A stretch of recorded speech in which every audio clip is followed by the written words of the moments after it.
உங்கள் தோழனோ தோழியோ ஏதோ ஒரு சூழ்நிலை காரணமாக ஒரு தவறான ரிலேஷன்ஷிப்பில் இருக்காங்கன்னு உங்களுக்கு தெரிஞ்சிச்சுன்னா கட்டாயம் அவங்கள பற்றி காசிப்பிங் பேசுகிறத நிறுத்திட்டு அவங்களுக்கு ஹெல்ப் பண்ண பாருங்கள்.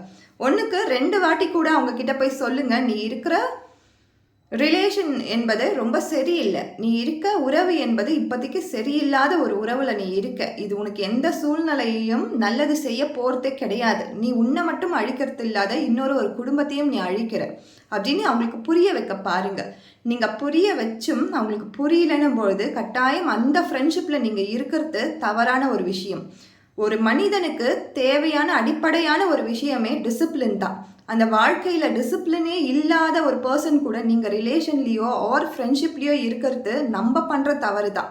ஸோ நீங்கள் அவங்கள விட்டு விலகும் பொழுது கட்டாயம் அவங்களுக்கு புரிய வரும், அவங்களும் அவங்க வாழ்க்கையில் ஒரு நல்ல நிலைமைக்கு வருவாங்க. அப்படி இல்லை நானும் சேர்ந்து அவங்களுக்கு சப்போர்ட் பண்ணிகிட்ருக்கேன், அவங்க செய்கிற விஷயங்களுக்கு நானும் சப்போர்ட் பண்ணிகிட்ருக்கேன் அப்படின்னீங்கன்னா கட்டாயம் அது உங்கள் 2 பேருக்குமே நல்லது செய்யாது. ஸோ உங்கள் தோழனோ தோழியோ ஏதோ ஒரு தவறான ரிலேஷன்ஷிப்பில் இருக்காங்கன்னும் பொழுது கட்டாயம் அவங்களுக்கு புரிய வைக்க பாருங்கள். அந்த புரிதல் இல்லாத சமயத்தில் அந்த பர்டிகுலர் எத்தனை வருடமான தோழமையாக இருந்தாலும் சரி அந்த தோழமையில் இருக்கிறதுக்கான தகுதி நம்மளுக்கு கிடையாது. தேங்க்யூ.